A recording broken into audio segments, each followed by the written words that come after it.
तो सुनिए आगे एक और जगत वाले भाई के विचार, जो कि पेशे से एक डॉक्टर हैं, और कितने अच्छे प्रकार से इन्होंने 2 मिनट में चाय को लेके कुछ बातें जो है वो बतानी चाहिए। पूरे एक साल में लगभग 1 लाख करोड़ रुपए से ऊपर की चाय पी जाते हैं हम भारतीय। चाय अमृत है या विष है, ये निर्णय आपको खुद लेना है। हम कर रहे हैं आज चाय पर चर्चा, तो मैं 5 ऐसे पॉइंट बताऊंगा जिसके बाद आप खुद डिसीजन लेंगे। नंबर 1, 2006 में एक जर्मन स्टडी हुई थी। चाय में पॉलीफिनॉल और फ्लेवोनॉइड नाम का एंटीऑक्सीडेंट पाया जाता है, लेकिन जैसे ही उसको हम दूध में डालते हैं तो दूध में पाए जाने वाले कैसीन नाम के प्रोटीन के साथ मिलते ही वो केमिकल कन्वर्ट हो जाता है, यानी कि केमिकल रिएक्शन होता है, और वही मुख्य कारण है भारत में एसिडिटी का, लीवर के रोगों का और किडनी के रोगों का।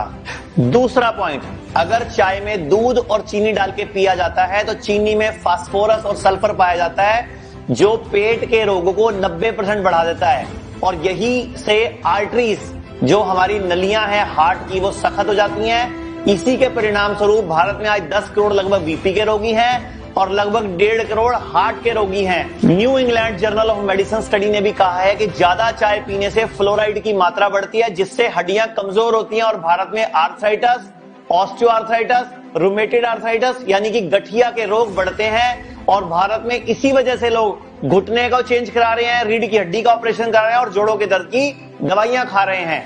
नंबर 4, चाय में कैटोचिन नाम का एक और बहुमूल्य तत्व एंटीऑक्सीडेंट होता है, जो कि हमारी इम्यूनिटी के लिए अच्छा होता है। लेकिन जैसे ही चाय की पत्ती को आप जानवर से प्राप्त दूध में डालते हैं तो वो कार्बन बन जाता है, जिसके प्रभाव से पेनक्रियाज ग्रंथि पर कार्बन यानी कि टॉक्सिन्स जमता है, केमिकल जमता है, जिसका प्रभाव क्या है कि भारत में आज 9 करोड़ लोग शुगर की गोली रोज खा रहे हैं और लगभग 1.5 करोड़ लोग किडनी के पेशेंट हैं। दूध वाली चाय के 1 कप में लगभग 150 से 200 कैलोरी हो जाती हैं, और जो व्यक्ति 3 से 4 कप रोज चाय पीता है तो सोचो 500 से 700 कैलोरीज एक्स्ट्रा ले ली, जिसकी वजह से मोटापा बढ़ता है, कोलेस्ट्रॉल बढ़ता है, और भारत पूरे विश्व में हार्ट की प्रॉब्लम की राजधानी बनता जा रहा है।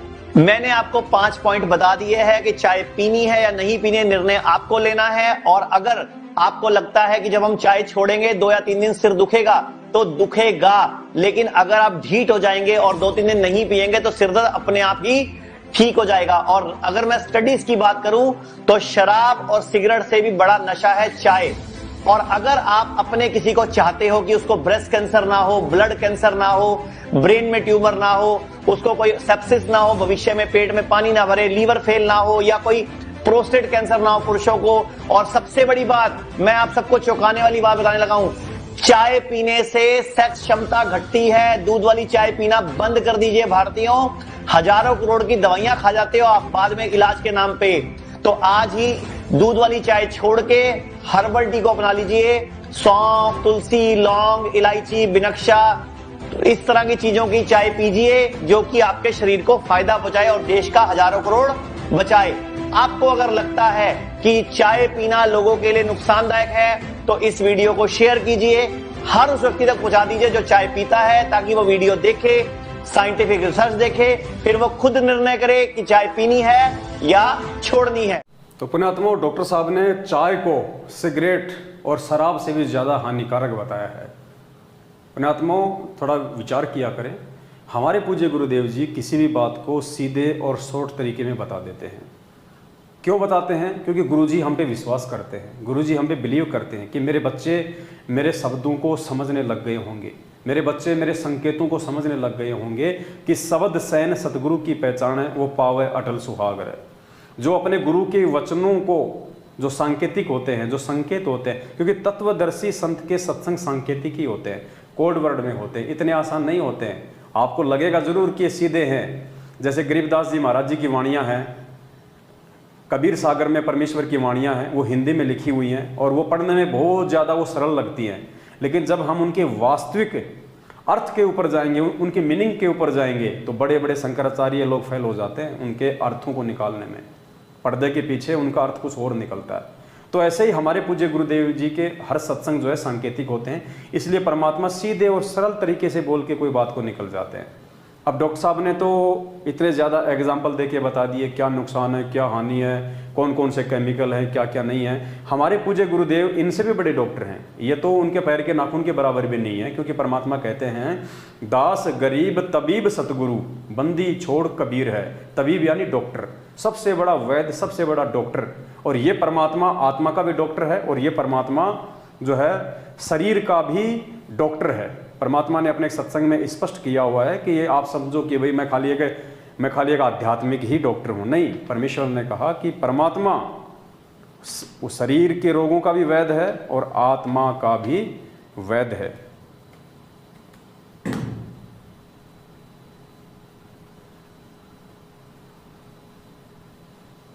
सुनिए परमपिता परमात्मा का ये सत्संग कि कबीर परमात्मा सब रोगों का वैद्य है। शरीर के रोग भी जो हमारे यहाँ लगते हैं और आत्मा के रोग का भी वो वैद्य है। आत्मा का रोग कौन सा है? जन्म और मृत्यु का। और शरीर के रोग हैं, किसी का खांसी होगी, किसी का कैंसर हो जाती है, किसी का अक्सर रोग हो गया है, कोई भी किसी प्रकार का रोग है परमात्मा की भक्ति जाप से वो ठीक हो जाता है। तो हमारे जो परमेश्वर हैं सतगुरु रामपाल जी भगवान हैं, वो दुनिया के सबसे बड़े डॉक्टर हैं। आत्मा के तो डॉक्टर हैं ही हैं परमात्मा, और शरीर के भी डॉक्टर वो ही है, क्योंकि शरीर बनाया ही उन्होंने है। ये मानव शरीर हमारे को काल भगवान ने नहीं दिया, ये मानव बॉडी उस परमेश्वर ने अपनी विशेष रहमत के बलबूते पे हमें दी है, ताकि हम उनकी भक्ति को समझ सके, स्वीकार कर सके, अपना आत्म कल्याण करवा सके। गरीबदास जी महाराज कहते हैं पिंड प्राण जिन दीने दाना गरीबदास जांकू कुर्बाना। जिस परमेश्वर ने भक्ति के लिए मुझे ये पिंड, ये शरीर दान में दिया है, उस परमेश्वर को मैं जो है बलिहारी जाऊं, मैं उसके ऊपर जो है कुर्बान हो जाऊं। तो पुण्यात्माओं, ये परमात्मा डॉक्टरों का डॉक्टर है, ये परमात्मा वैद्यों का वैद्य है। बाकी ये जो छोटे मोटे डॉक्टर हैं जो MBBS या MD वाले, हमने इनकी छोटी छोटी बातों का सहारा लेना पड़ता है, क्योंकि कुछ बातें ये लोग जो है खोल के बता देते हैं, जो हमारे पूज्य गुरुदेव समय अभाव के चलते जो है नहीं बता पाते हैं। बाकी फिर साथ संगति परमात्मा ने हमारे को इसीलिए तो दी है कि हम उनके ऊपर विचार विमर्श करें, फिर उसके बाद में हम उन पर डिस्कस करें। इसीलिए परमात्मा ने हमारे को ये साथ संगति दी है, और जिसका फ़ायदा आज भरपूर तरीके से भगत समाज जो है वो उठा भी रहा है। आप देखिए सतगुरु रामपाल जी भगवान ने एंड में दयानंद जी के ऊपर सत्संग करते हुए, और परमेश्वर ने चाय को भी एक नशा घोषित कर दिया। जैसा कि राजीव दीक्षित जी ने आपको बताया कि चाय एक नशा है, शराब और सिगरेट से भी ज़्यादा इसके नुकसान हैं। और उधर जो डॉक्टर साहब थे उन्होंने भी आपको काफ़ी अच्छे से बता दिया उसमें कितने प्रकार के केमिकल मिले होते हैं, जो हमारे को कितने प्रकार के डायबिटीज़, एसिडिटी, किडनी के रोग, हमारे लीवर को ख़राब करती है, कितने सारे उन्होंने उसके जो है अवगुण बता दिए। अब सुनिए वेदों के वैद्य, डॉक्टरों के डॉक्टर परमपिता परमात्मा सतगुरु रामपाल जी भगवान के मुख कमल से, जिन्होंने आर्य समाज के संस्थापक दयानंद सरस्वती के ऊपर सत्संग करते हुए कि वो काहे का समाज सुधारक था, भांग वो पीता था, तमाकू वो पीता था, सुल्फा वो पीता था, चाय पीता था। परमेश्वर ने चाय को भांग, तमाकू और सुल्फे के साथ में जोड़ के बराबर की कैटेगरी में खड़ा कर दिया, नशे की कैटेगरी में, अवगुण की कैटेगरी में।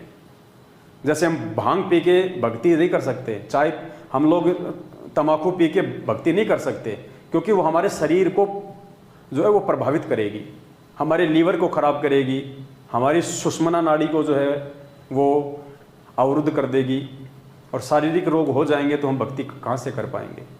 तो परमेश्वर ने चाय को भांग तमाकू के साथ में जोड़ के एक नशा घोषित कर दिया। पुण्यात्माओं, ये एक आदेश है, ये वचन हो गया गुरु जी का। जो विवेकी आत्मा होंगी वो इन चीज़ों को पकड़ लेंगी और परमेश्वर के शब्द पे चलेंगी। और फिर परमात्मा ने कहा कि ये चाय तो हमारे हरियाणा में लगभग 60 साल से प्रवेश हुई है। कब से? 60 साल से। उससे पहले तो लोग दूध, दही, छाछ खाया करते थे। यानी इस जहर को लोग खाली 50-60 साल में हरियाणा में पीने लगे, देश में पीने लगे। उससे पहले कोई चाय नहीं पीता था कोई। और ये दयानंद गुरु जी कह रहे हैं कि 150 साल पहले चाय पीता था, 125 साल पहले। काहे का समाज सुधारक था ये। इसको परमात्मा ने जो है नशेड़ी की संज्ञा दी है एक सत्संग में। तो पुण्यात्माओं, परमेश्वर के इस वचन के अनुसार चाय का भी उतना ही भक्ति मार्ग में नुकसान है जितना भांग और तंबाकू का है। अब आप कहोगे यार गुरुजी ने ये बातें हमारे को मतलब मना क्यों नहीं किया, गुरुजी ने नियमों में क्यों नहीं लिखा? अरे तो परमात्मा ने तो नियमों में तो सोना पहनने का भी नहीं लिखा, लेकिन सत्संग में परमात्मा ने बिल्कुल साफ साफ मना कर दिया कि सोना तो भगत को अपने घर में भी नहीं रखना। अब घर में नहीं रखना तो शरीर पे पहनने का तो आदेश है ही नहीं। सोने में तो भैया काल का प्रवेश है, मान बड़ाई जो है मतलब पैदा होती है सोने से, दिखावा पैदा होता है। तो लिखा तो परमात्मा ने सोने का भी नहीं है, लेकिन सत्संग में कह दिया बेटा सोना नहीं पहनना। लिखा तो परमात्मा ने दूध और गुड़ को एक साथ खाने से शारीरिक रोग होते हैं, फार्म पे नहीं लिखा, लेकिन मालिक ने अपने सत्संग में कह दिया कि दूध और गुड़ को एक साथ खाने से क्या क्या शारीरिक नुकसान होते हैं। भगत ने दूध और गुड़ दोनों को एक साथ नहीं खाना चाहिए।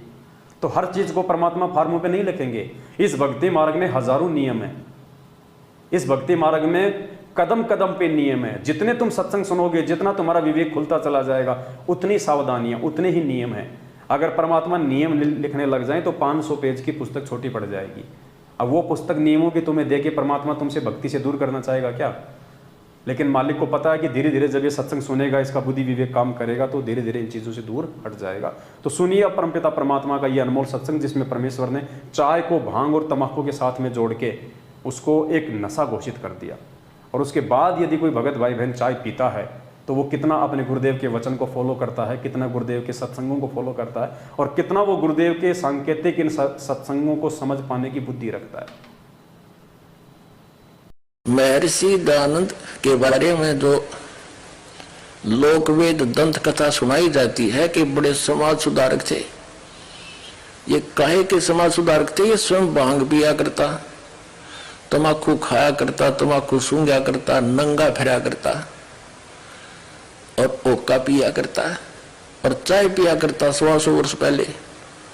हमारे यहाँ हरियाणा प्रांत के अंदर तो चाय अभी मेरे ख्याल में 60 वर्ष से प्रवेश हुई होगी। सब दूध दाद पिया करते, अपना खूब दही खाया करते, और ये उससे पहले भी चाय पीता था। इसका प्रमाण आपको इन्हीं के करकमलों द्वारा, आर्य समाजियों की करकमलों द्वारा लिखी पुस्तकों से प्रमाणित करता है। दास देखिएगा, पुण्यात्माओं, चाय को परमात्मा ने भांग और तंबाकू के साथ में जोड़ के एक अवगुण घोषित कर दिया, एक नशा घोषित कर दिया। अब जो बुद्धिमान भगत होगा, जो गुरु वचन पे चलने वाला भगत होगा, वो तो इससे किनारा कर लेगा। और जो भगत ज्ञान आधार से इस व्यसन से, इस बुरी आदत से, इस जहरीले पेय पदार्थ से दूरी बना लेगा, तो वो चाहे कितना ही आदि क्यों ना हो, पहले परमात्मा उसके साथ रहेगा, परमात्मा उसके दिमाग में भी नहीं आने देगा। दास और जो कजोड़ भगत जी हैं, हम सब पिया करते थे पहले। आज परमेश्वर ने इतनी रजा बख्श दी है कि चाय अब हमें सौपन में भी अच्छी नहीं लगती। और दास ने आपको बता दिया, अगर मार्केट में भी दास जाता है तो समोसे, कचौरी, चाउमीन, बर्गर का बिल्कुल देखते ही वोमिट आती, उल्टी, इच्छा ही नहीं करती। जो पहले खाया करते थे बिना ज्ञान के, सिर्फ जूस वगैरह पी लेते हैं, और वो भी बिल्कुल सादा, सेक नहीं पीते, क्योंकि आइसक्रीम में भी कितने ज़्यादा जो है मिलावट है।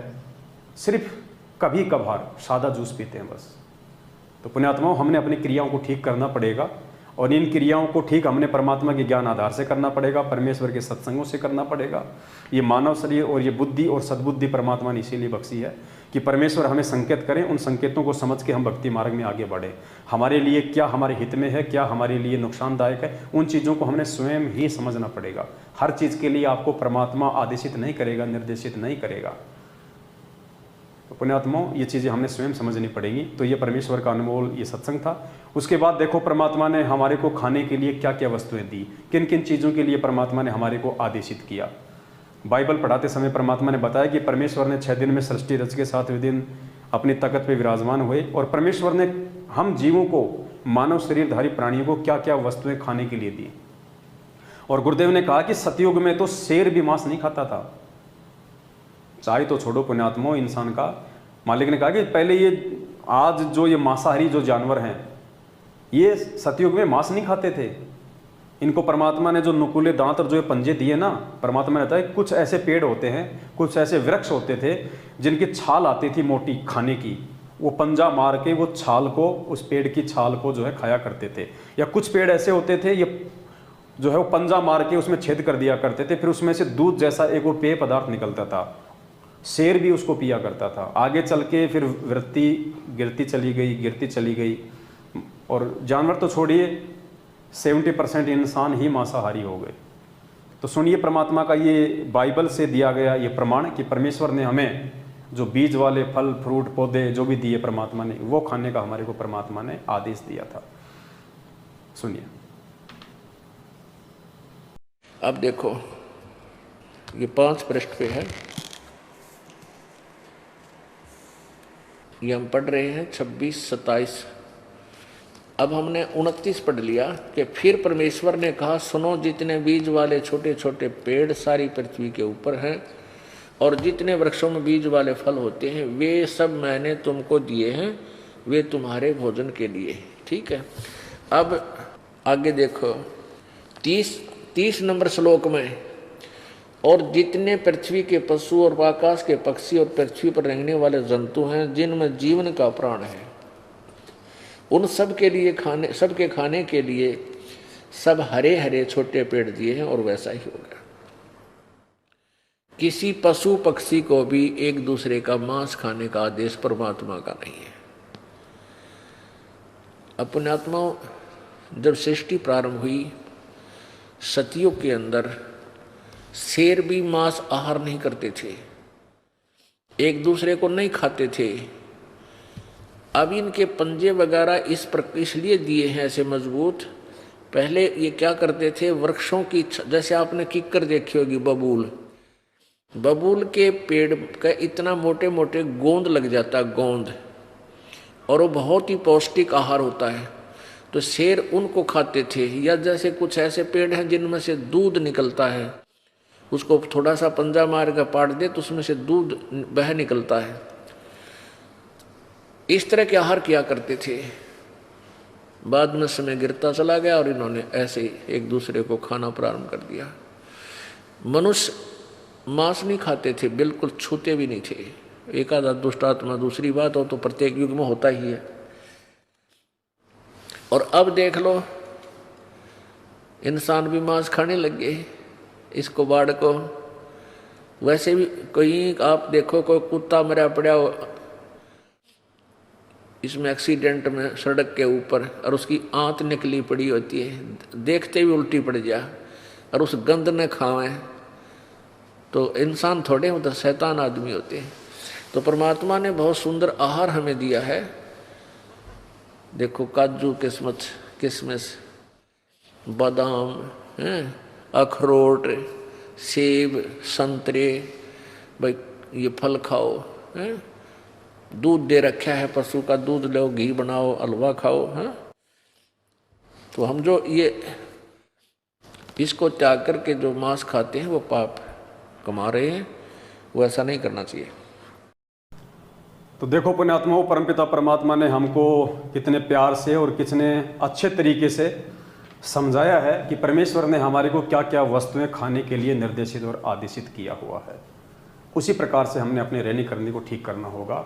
अब ये काल भगवान क्या करता है, परमात्मा ने अपने सत्संग में बताया पुण्यात्माओं कि काल भगवान को तो ज़्यादा से ज़्यादा वासना चाहिए, इसको ज़्यादा से ज़्यादा अपना भोजन चाहिए। अब ये शरीर तो खाता नहीं, इस शरीर में जीवन भर में हम जो भी कुछ खाते पीते हैं उसकी जो गंध होती है, उसकी जो वासना होती है, सूक्ष्म रूप में तपतशिला पे ये वहाँ पे भून भून के उस वासना को निकाल के खाता है।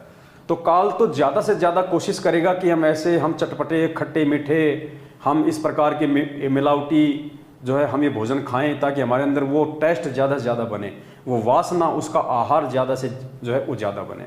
अब परमात्मा ने खाने के लिए हमारे को बीज वाले वृक्ष दिए, हमारे को साग सब्जियाँ दी, हमारे को फल फ्रूट दिए। अब परमेश्वर ने हमारे को सेव दिया खाने के लिए, सेव। अब काल ने सेव की पुण्यात्माओं जो है मतलब की शराब बनवा दी।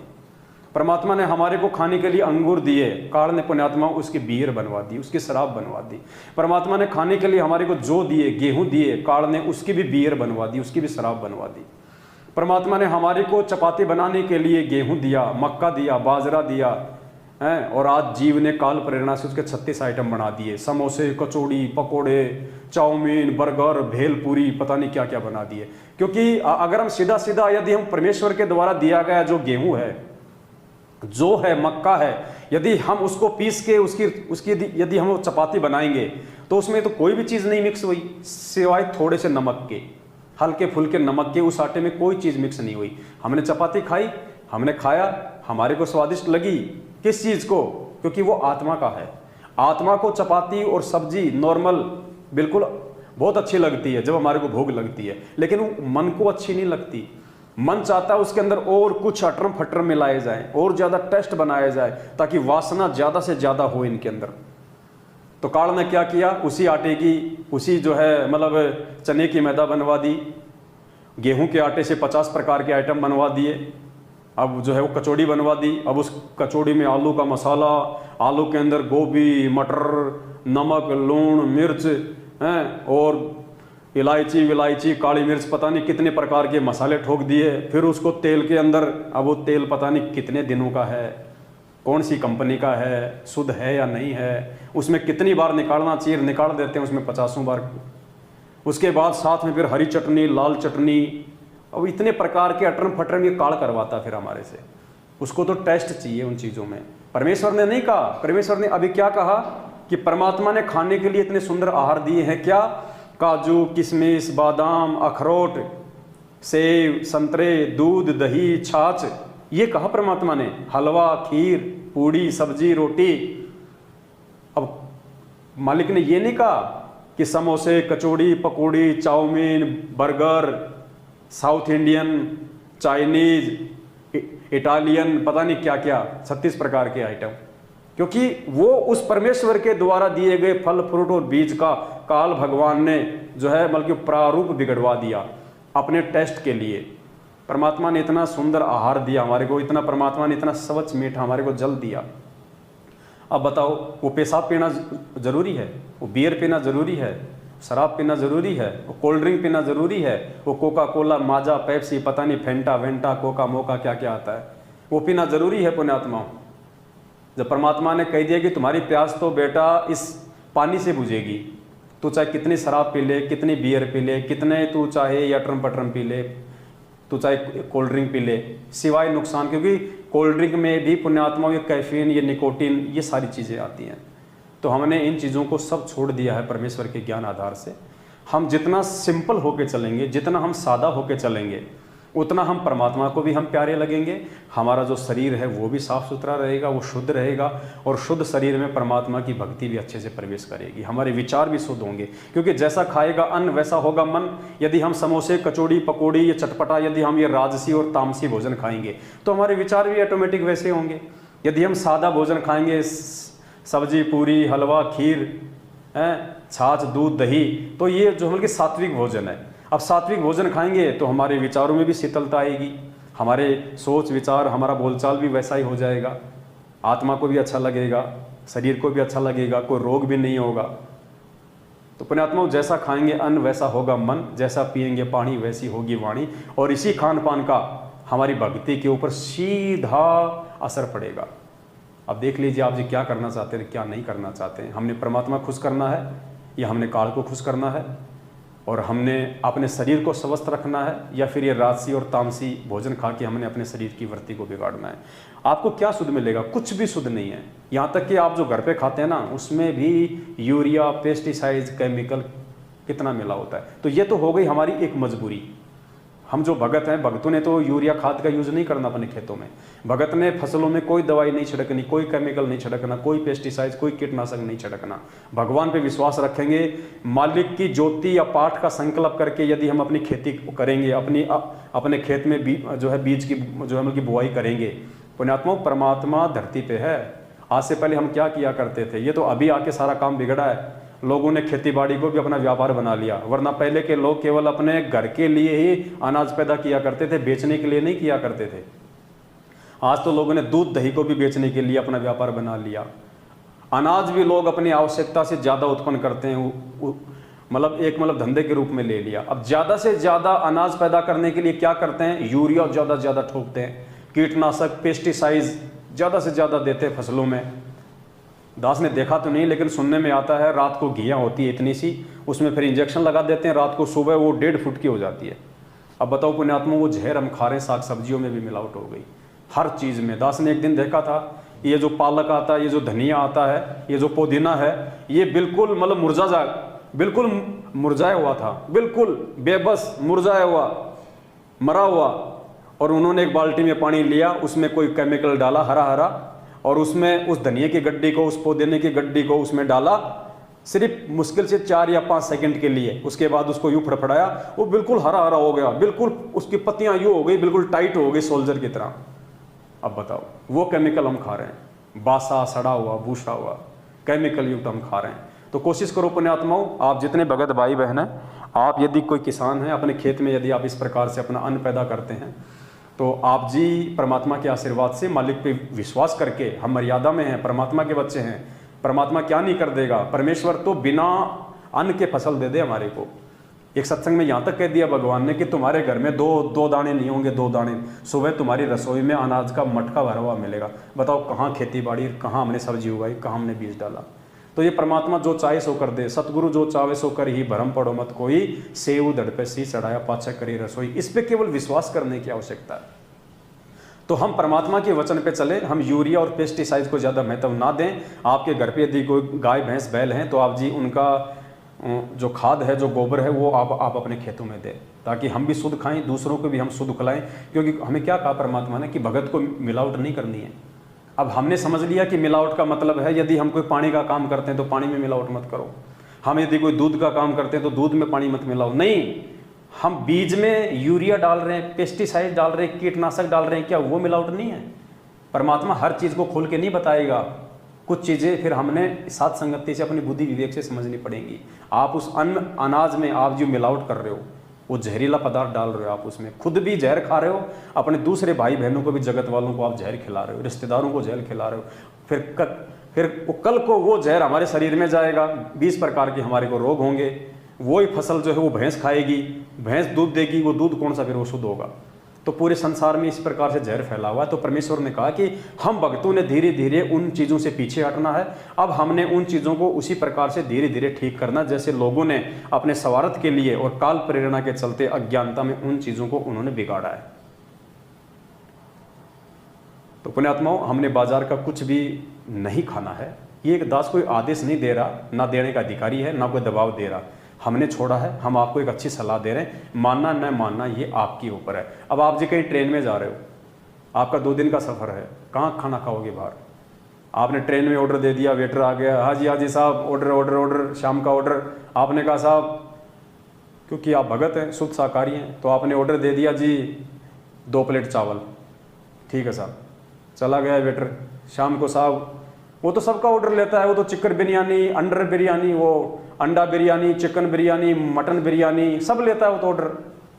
और एक ही जगह बनता है सारा काम वहाँ पे। किसी ने पकोड़े बनवाए तो भी वो तो वही ऑर्डर लेगा, ऑर्डर लेके वहाँ चला गया। अब वहाँ क्या हो रहा है पुण्यात्माओं? पहले तो लोगों को अंडा बिरयानी दे के आया, किसी को चिकन बिरयानी दे के आया है। अब चिकन बिरयानी बन गई ज़्यादा, अंडा बिरयानी बन गई ज़्यादा, या किसी ने नहीं ली, वो बच गई, तो वो फेंकते तो है नहीं, आपको पता, वो तो उसका इस्तेमाल करते हैं। अब उसने देखा यार भगत जी का ऑर्डर है 1 चावल का, 2 प्लेट का। अब वो क्या करेगा? उस चावल में से वो चिकन निकाल देगा, वो अंडा निकाल देगा, और आपको वो प्लेट दे देगा। लो जी भगत जी, आपकी शुद्ध शाकाहारी बिरयानी। क्या खा रहे हो आप? आपकी पीठ पीछे क्या हो रहा है? ये बुद्धि क्यों दी परमात्मा ने? आपने पकौड़े का ऑर्डर दिया कि भाई साहब 2 प्लेट पकौड़ा ले आना, उधर उसी जगह पे मच्छी पकौड़ा बन रहा है, मटन पकौड़ा बन रहा है, और उसी तेल में आप वाले जो मैदा के पकौड़े भी तले जा रहे हैं। क्या खा रहे हैं हम लोग? किस पे विश्वास करें हम लोग? इसलिए सफ़र में जाएं तो अपने घर से 1-2 समय का खाना लेके जाएं। बीच में आवश्यकता पड़े तो कोई स्टेशन पे कोई फल फ्रूट वगैरह ले ले। वैसे भी लोग आते बेचने के लिए, फल फ्रूट खा लें, हैं, पानी की बोतल ले लें, कोई लस्सी वगैरह ले लें, समय मिले। जैसे बहुत सारे स्टेशन पे गाड़ी आधे घंटे रुकती है, लोग वहाँ पे नहा भी लेते हैं, जूस वास भी पी लेते हैं, कोई अच्छा आइटम देख के वहाँ पे लोग खा भी लेते हैं। तो इस प्रकार से पुण्यात्माओं, हमने हमारी रहन सहन से लेके खान पान हर प्रकार की क्रिया को ठीक करना पड़ेगा, और ये हमने स्वयं करना पड़ेगा। परमात्मा दबाव नहीं देगा, नियम के रूप में नहीं बताएगा परमात्मा, लेकिन सत्संगों में संकेत अवश्य कर दिए मालिक ने, तो समझना हमने स्वयं पड़ेगा। उसके बाद पुण्यात्माओं, लास्ट एंड फाइनली हम एक और चीज़ पे थोड़ा सा हम लोग विचार करेंगे। और चाय के विषय में बहुत सारे जो वैज्ञानिक हैं जिन्होंने निष्कर्ष निकाले हैं, और निष्कर्ष निकाल के उन्होंने क्या बताया है वो आप जी एक बार थोड़े देख लिए। जो विश्व के जो बड़े बड़े जो वैज्ञानिक हुए हैं जिन्होंने अपने निष्कर्ष निकाले हैं चाय को लेके, और उन्होंने क्या बताया है कि चाय के क्या क्या अवगुण हैं, क्या क्या उसके फायदे हैं, क्या क्या उसके गुण हैं। तो ये देखिए, चाय एक मीठा जहर है। चाय के बारे में विशेषज्ञों की राय। सबसे पहले भोजन विशेषज्ञ डॉक्टर हेग एमडी लिखते हैं, सबसे अधिक अम्ल चाय में होता है। चाय में मांस से भी 8 गुना ज्यादा तेजाब होता है। ये आपकी आंखों के सामने है, लिखा हुआ है। भोजन विशेषज्ञ डॉक्टर हेग एमडी क्या लिखते हैं, सबसे अधिक अम्ल यानी एसिड चाय में होता है और मांस से भी 8 गुना ज्यादा। सोचिए हम क्या जहर पी रहे हैं। उसके बाद चलिए नंबर 2, संसार में विषमय खाद्य पदार्थों की सूची में चाय का स्थान नंबर 1 पे है। संसार में विषमय यानी जहरीले खाद्य पदार्थों की सूची में चाय का स्थान पहले नंबर पे है। इसीलिए परमात्मा ने चाय को तंबाकू और भांग के साथ में जोड़ के बताया, पुण्यात्माओं ये भगवान है। बिना रिसर्च के, बिना वैज्ञानिक की पुस्तकें पढ़े परमात्मा ने सीधे शब्दों में बोल दिया, दयानंद के साथ में चाय को भांग और तंबाकू के साथ में जोड़ के। ये संकेत अब हमने स्वयं समझने पड़ेंगे हम क्या जहर खा रहे हैं।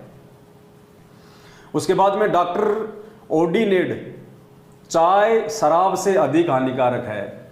अब बताइए, आप तो कह रहे हैं हमने शराब छोड़ दी, आप तो कह रहे हैं हम बियर पीते नहीं, हम लोग शराब पीते नहीं, हम तो भगत बन गए गुरु जी के। चाय तो नहीं छोड़ी ना, और चाय नहीं छोड़ी तो सोचो आपने शराब भी नहीं छोड़ी अभी तक। क्या लिखते हैं डॉक्टर ओपिनेड, चाय शराब से अधिक हानिकारक है। इन निष्कर्ष हैं इनके बरसों की रिसर्च के। आगे चलिए नंबर 3, डॉक्टर ब्लाड का क्या विचार है। चाय से भूख मर जाती है, फिर कब्ज, सिर में चक्कर और मूर्छा के आक्रमण प्रारंभ हो जाते हैं। कितना नुकसान दे रही है चाय हमारे को।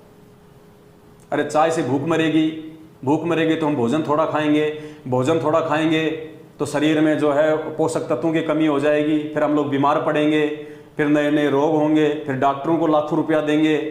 बताओ कितना नुकसान है एक कप का, विचार कीजिए। आगे चलिए, डॉक्टर गोपाल स्वरूप भास्कर का कथन है, चाय के लगातार उपयोग से लकवा, बहरापन आदि रोग हो जाते हैं। पुण्यात्माओं, लकवा हो गया तो सात संगतियों में कैसे आओगे, और बहरे हो गए तो गुरुजी के सत्संग कैसे सुनोगे। बताओ, इतना बड़ा फालतू की आफत है, छोड़ो इसको। डॉक्टर खिस कैम्ब्रिज विश्वविद्यालय का दृष्टिकोण है, चाय पीने से थकावट मिटती नहीं अपितु बढ़ती है। हमारे 2-4 भगत भाई बहन है, नाथू जी है, वो चाय के 2-2 गिलास लेते हैं साथ संगति में। तो भाई से निवेदन है, भाई चाय थकान दूर नहीं करती। डॉक्टर साहब कह रहे हैं कि चाय से तो थकान ज्यादा होती है। और देखो उसका सीधा सीधा असर हम लोग देखते हैं साथ संगति में। 12 बजे के बाद में आप जी लंबे होके सो जाते हो। 12 बजे के बाद आप साथ संगति में नहीं रहते, आप जी नींद में चले जाते हो, मृत्यु शैया पे चले जाते हो आप। भगत जी विचार करो बड़े भाई। आगे चलिए, डॉक्टर एडमंड सेफोर्ट सबरी लिखते हैं, चाय से अनिद्रा रोग होता है, यानी चाय से नींद भी नहीं आती, रोग हो जाता है। फिर अब नींद संपूर्ण नहीं लेंगे तो सारा दिन दिमाग में बताओ तनाव रहेगा, हमारा स्वभाव धीरे धीरे जो है वो चिड़चिड़ा हो जाएगा। अब चिड़चिड़ा स्वभाव अगर भगत का हो गया पुण्यात्मा, तो भक्ति कहां से होगी। तो डॉक्टर साहब कहते हैं कि चाय से अनिद्रा रोग होता है, स्मरण शक्ति नष्ट हो जाती है। बताओ, भगत की मेमोरी भी नष्ट हो जाती है। और यही कारण है आज किसी भगत को गुरुजी के 2 शब्द भी याद नहीं है पूरे।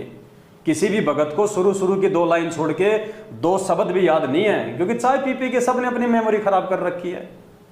देखो पुण्यात्माओं क्या हाल हो रहा है। चाय से स्मरण शक्ति नष्ट होती है तथा मूत्राशय की धारण करने की शक्ति भी डाउन हो जाती है, यानी पेशाब भी जो है वो कम उतरता है। अब थोड़ा पेशाब उतरेगा तो पुण्यात्मा बाकी का कहां जाएगा, शरीर में घूमता रहेगा, वो पॉइजन बनेगा, बीमारियों को जन्म देगा। डॉक्टर JW मार्टिन का कहना है, चाय पीने से नेत्र के नीचे कालापन और उदासी होती है। आंखों के नीचे ये काला काला जो धब्बा आप देखते हो ना, कई लोग कहते हैं कि छोरा बहुत रात दिन पढ़ाई करता है, वो पढ़ाई से नहीं, वो या तो नींद ना लेने से या फिर चाय का सेवन ज़्यादा मात्रा में करने से होता है। तो बताओ, आपके चेहरे की सुंदरता को भी चाय जो है नष्ट कर रही है। प्रोफेसर मेंडल क्या बताते हैं, चाय पीने के बाद पेशाब में यूरिक एसिड दुगना हो जाता है। अब ये देखो दास, तो जानते नहीं यूरिक एसिड क्या होता है, लेकिन है तो कोई नुकसान की चीज ही, तो फायदा क्या फिर इसका।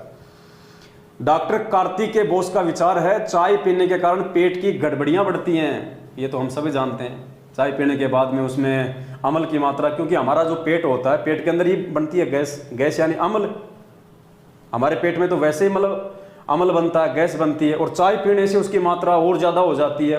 तो फिर ये जो खट्टी खट्टी डकारे आते हैं, जो एसिडिटी होती है, यहाँ से कोई चीज़ चलती है, यहाँ आके वो अटक जाती है, ये क्या है? एसिडिटी।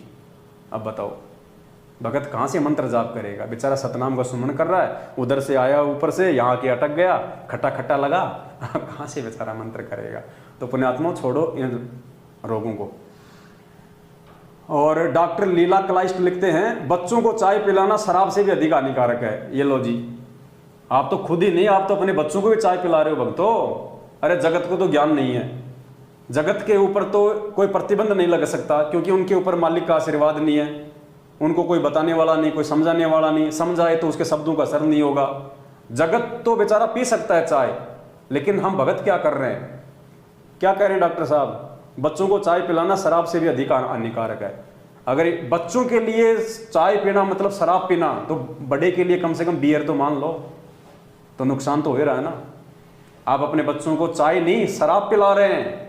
आप अपनी जनरेशन को जो है मतलब बर्बाद कर रहे हैं। अब माता बहनें जो है बचपन से चाय पीने लग जाती हैं, गर्भवती होती हैं फिर भी चाय पीती हैं। अब वो बच्चा, आजकल बच्चे पैदा होते नहीं, उससे पहले उनके वो चश्मा चढ़ जाती है, सफ़ेद बाल हो जाते हैं, किसी की हाइट नहीं बढ़ रही, कोई मोटा ज़्यादा हो रहा है, कोई बिल्कुल ही मोटा नहीं हो रहा। ये सब क्या है? ये खान पान का असर है। ये चाय जैसे, कोल्ड ड्रिंक जैसे, चाउमीन, पकोड़े सकोड़े हैं, ये कचौरी, ये बर्गर, ये पिज्ज़ा, ये सब हमारी जनरेशन को भी प्रभावित कर रहे हैं। तो पुण्यात्माओं, हम स्वस्थ रहेंगे तो हमारे जो भगत होंगे आने वाले समय में, जो बच्चे होंगे, वो भी तो परमात्मा की दया से स्वस्थ पैदा होंगे,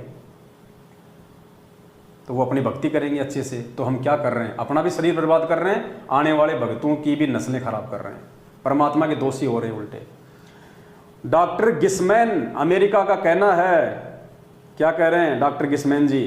दिन में 3 प्याले से मांसपेशियों में खिंचाव, स्नायु रोग, चिंता, भय, हृदय कप तथा मस्तिष्क के रोग होते हैं। ये लो जी, बताओ, चाय पीने से आदमी में डर बैठ जाता है, शरीर में कंपी शुरू हो जाती है, मांसपेशियों में खिंचाव शुरू हो जाता है। कई कहते हैं यार बादल हो गए, मेरा तो शरीर दुख रहा है। अरे बादलों से नहीं दुख रहा, वो तेरे चाय दुखा रही है।